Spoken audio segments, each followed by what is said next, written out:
क्या मुंबई का real estate market एक क्रैश की तरफ बढ़ रहा है? बहुत सारे ऐसे एग्जाम्पल सामने आए हैं जो ये चीज़ को कुछ हद तक कोरैबोरेट कर रही हैं। जैसे हाल ही में प्रीति जिंटा ने एक घर बेचा, जो घर उन्होंने अक्टूबर 2023 में जब लिया था तो उसके लिए 17 करोड़ 1 लाख रुपए दिए थे, और जब उन्होंने इस घर को नवंबर 20 2025 को बेचा तो 14 करोड़ 8 लाख रुपए में बेच दिया। यानी तकरीबन तकरीबन 2 करोड़ 93 लाख रुपीस का उन्होंने घाटा सहा।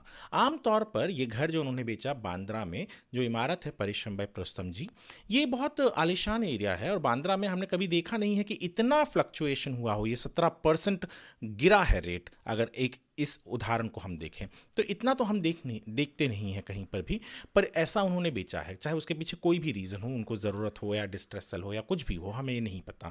पर जो दस्तावेज है, जो डॉक्यूमेंट है, वो क्लियरली ये बताते हैं कि उन्होंने एक लॉस सफ़र करके बेचा है। अब इसके अलावा भी अगर हम देखें तो अक्टूबर 2025 में मुंबई में कुछ 11,202 या 206 प्रॉपर्टी रजिस्टर हुए।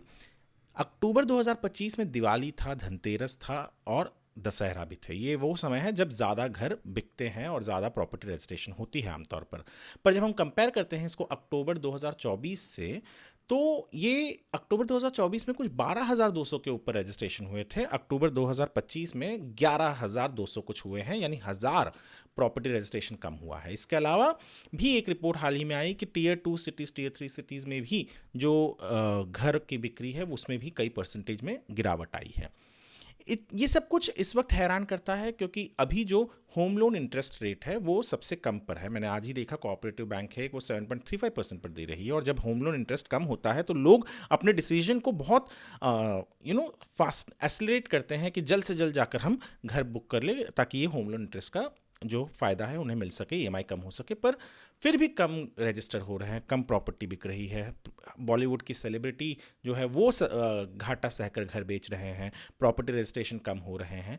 तो ये सारी चीज़ें बहुत एक इंडिकेशन है, एक चीज़ बताती है कि हाँ, मार्केट में कुछ तो गड़बड़ है। क्या ये क्रैश है या नहीं है, ये तो आगे चलकर पता चलेगा। पर मुंबई के मार्केट में अगर कुछ होता है रियल एस्टेट मार्केट में, तो उसका असर पूरे देश में दिखाई देता है, क्योंकि कहा जाता है कि मुंबई का रियल एस्टेट मार्केट ड्राइव करता है पूरे देश के रियल एस्टेट मार्केट को। तो क्या मुंबई का रियल एस्टेट मार्केट सच में एक क्रैश की तरफ है? आने वाला समय हमें ज़रूर बताएगा। पर अगर आप इन्वेस्टमेंट करने का सोच रहे हैं, घर लेने का सोच रहे हैं, तो थोड़ा सा स्टडी ज़रूर कर लीजिएगा।